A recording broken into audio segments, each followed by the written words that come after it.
Halo, selamat datang di channel Ruang Taktik. Di video kali ini, kita akan analisis big match Serie A bertajuk Derby d'Italia yang mempertemukan Inter Milan versus Juventus. Juventus berhasil curi poin penuh dari kandang Inter Milan dengan kemenangan tipis 1-0. Meskipun Inter lebih dominan dengan 63% penguasaan bola, namun kokohnya pertahanan Juve menjadi kunci tim asal Turin tersebut berhasil menahan gempuran Inter. Di laga ini, anak asuh Inzaghi memang cukup banyak lepaskan tembakan, 18 kali sedangkan Juventus hanya 7 kali. Namun dari 18 kali shot itu hanya bernilai total 1,25 XG, yang menandakan peluang-peluang Inter nggak terlalu berbahaya. Sementara itu, Juventus berhasil memaksimalkan sedikitnya peluang yang mereka dapatkan dan bisa lesakkan 1 gol lewat kaki Filip Kostic.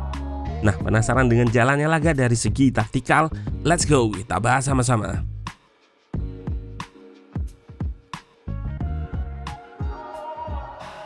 Tim tuan rumah menggunakan formasi andalannya 3-5-2. Di barisan pertahanan, Inter nggak bisa memainkan dua center back andalannya yang cedera, Bastoni dan Skriniar. Keduanya digantikan oleh Darmian dan Stefan de Vrij. Lini tengah dan depan bisa dikatakan tampil dengan pemain-pemain utamanya. Barella, Brozovic dan Calhanoglu menopang Lukaku dan Lautaro di lini depan.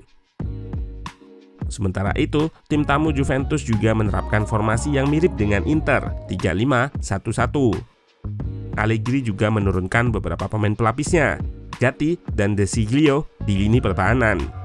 Juga dua pemain muda Mattia Soler dan Nicolo Fagioli yang diberikan kesempatan starter.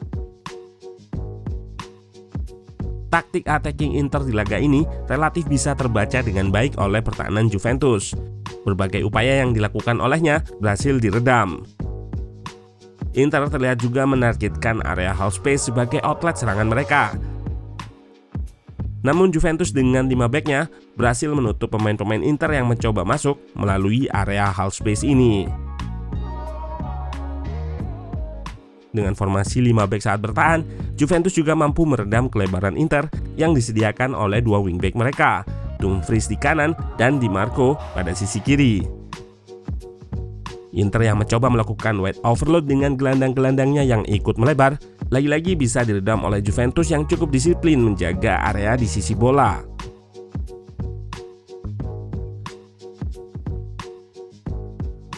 Dua striker Inter, Lukaku dan Lautaro, nggak bisa berbuat banyak.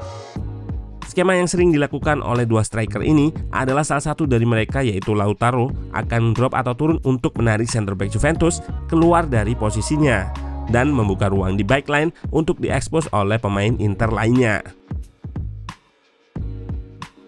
Namun di momen ini, center back Juventus nggak mudah terpancing oleh pergerakan decoy Lautaro, sehingga backline relatif terjaga.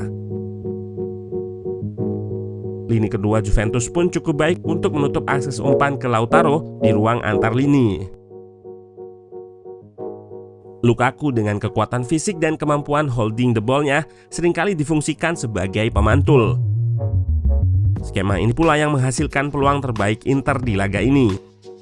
Melalui link up Lukaku dan Barella yang berhasil menembus area half space Juve.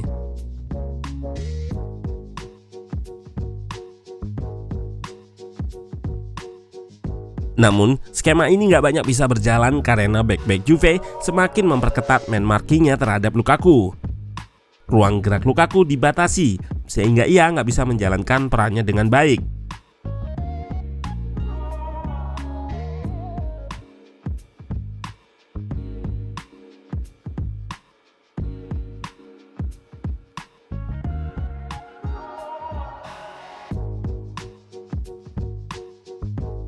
Upaya Inter untuk memperbanyak pemain di area pertahanan Juve dengan peran wide center back-nya yang dijalankan oleh Acerbi dan Darmian pun belum mampu untuk membongkar pertahanan.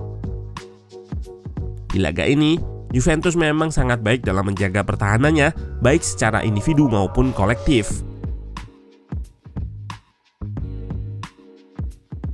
Inter buntu, sementara itu Juventus mencoba memaksimalkan setiap peluang yang mereka dapatkan. Tim asuhan Allegri ini memang nggak banyak menguasai bola, hanya 31%. PPDA atau passing yang dilakukan Juve ketika di press Inter pun cuma 6,1, Namun directness Juve ditambah dengan space yang cukup lebar di pertahanan Inter membuatnya bisa beberapa kali ciptakan peluang. Pada laga ini, Inter memang seringkali meninggalkan space yang sangat lebar di pertahanannya. Gelandang-gelandang Inter seringkali terlalu mudah dilewati dan backline Inter nggak terlalu baik untuk menjaga ruang di depannya. Bisa dibilang Inter bertahan nggak secara unit. Tiap lininya seperti terpisah ketika melakukan press.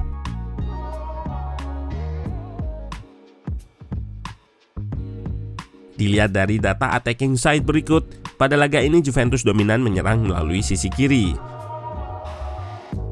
Formasi awal 3 back diubah menjadi shape 4 back saat build up. Danilo sebagai back kiri melebar ke area fullback, mendorong Kostic untuk lebih naik. Dan Kostic lah yang dijadikan outlet serangan Juve di sisi kiri.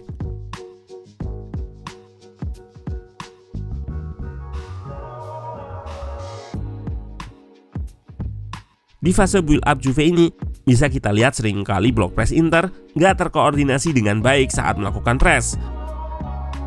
Awalnya Juventus akan menggerakkan bola ke area fullback, memancing block press Inter bergeser ke samping. Terlihat jarak antar lini block press Inter sangat lebar, mudahkan gelandang Juventus Rabiot ataupun Locatelli untuk menjalankan peran sebagai konektor memprogresikan bola ke depan.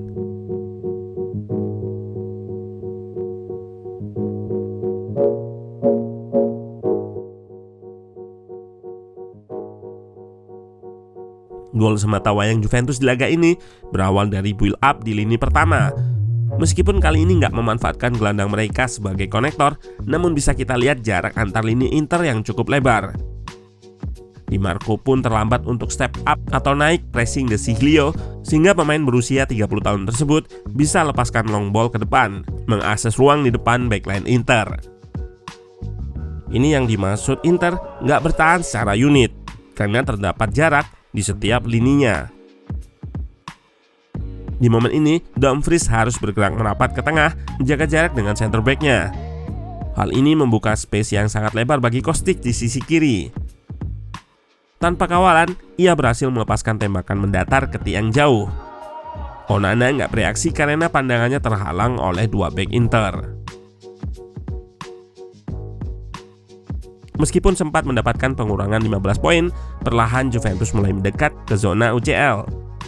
Menarik, lantaran di tangan Allegri, seperti pada laga ini, Juventus bukanlah tim yang banyak memasuki final third lawan. Ditunjukkan lewat statistik field tilt atau seberapa sering tim masuk ke sepertiga akhir lawan. Juventus masuk ke peringkat bawah.